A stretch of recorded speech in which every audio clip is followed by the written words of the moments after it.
एक गांव में घनश्याम नाम का बेहद ही गरीब लड़का रहता था। घनश्याम के जीवन में अपना कहने वाला कोई नहीं था। घनश्याम गांव के घर घर जाकर खाने पीने को मांग लिया करता था, जिससे उसका गुजारा हो जाता था। एक रात घनश्याम कहीं जा रहा था, तब उसे कुछ लोगों की आवाज सुनाई देती है। वह लोग चोर चोर कहते हुए चिल्ला रहे थे। तब उसके करीब से एक व्यक्ति भागते हुए जाता है। घनश्याम ने देखा कि वो व्यक्ति के भागते समय उसके हाथ से एक पोटली नीचे गिर गई है। घनश्याम ने पोटली उठा ली। इतने में गांव वाले वहां आ गए और चोरी हुई पोटली घनश्याम के हाथों में देखकर चोर घनश्याम को समझने लगे। अगले दिन सुबह गांव के मुखिया जी और गांव वालों ने घनश्याम को सजा की तौर पर गांव से बाहर निकाल दिया। अब घनश्याम के जीने का एकमात्र सहारा गांव भी उसके साथ नहीं था। घनश्याम गांव छोड़कर चला गया। चिलचिलाती धूप में चलते चलते घनश्याम एक सुनसान और वीरान इलाके में आ गया। अब घनश्याम को चिलचिलाती धूप के साथ साथ भूख और प्यास भी सताने लगी थी, पर दूर दूर तक न खाने को कुछ दिखाई दे रहा था और न ही पीने को। घनश्याम एक पल को भी कहीं नहीं रुका, क्योंकि वह जानता था अगर उसने कहीं रुककर अपना वक्त जाया किया तो उसकी मौत निश्चित है। कुछ समय बाद उसके इतने लंबे सफर ने रंग लाया और वह एक तालाब के पास पहुंच गया।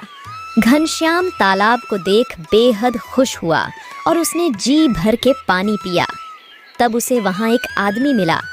आदमी ने घनश्याम से कहने लगा, अरे भाई, ये तुमने क्या किया? ये तो एक गंदे पानी का तालाब है। इस तालाब में पूरे गांव के गंदे कपड़े धोए जाते हैं। ये तो गांव वालों का धोबी घाट है।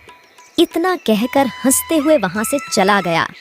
आदमी के बातों से घनश्याम को कोई फर्क नहीं पड़ा, क्योंकि वह जानता था कुछ देर पहले वह बूंद बूंद पानी के लिए तरस रहा था।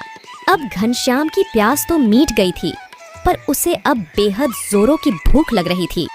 वह नजदीकी गांव में गया। वहां उसे एक बुजुर्ग आदमी मिला जो खाना खा रहा था।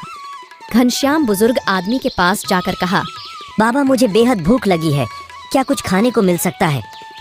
बुजुर्ग आदमी ने कहा, बेटा, इतने समय हो गए हैं, अब तुम्हें कहाँ कुछ खाने को मिल सकता है। तुम ऐसा करो, मेरे पास थोड़ा सा बचा हुआ चावल है, तुम इसे खा लो।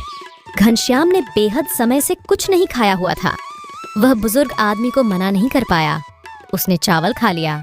देखते ही देखते रात हो गई थी। बुजुर्ग आदमी ने कहा, बेटा, रात हो गई है, ऐसा करो तुम आज रात यहीं सो जाओ। बुजुर्ग आदमी के पास एक टूटी हुई खाट थी।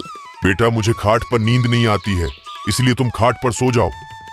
घनश्याम को बहुत जोरों की नींद आ रही थी। वह टूटी हुई खाट पर बड़े आराम से सो गया।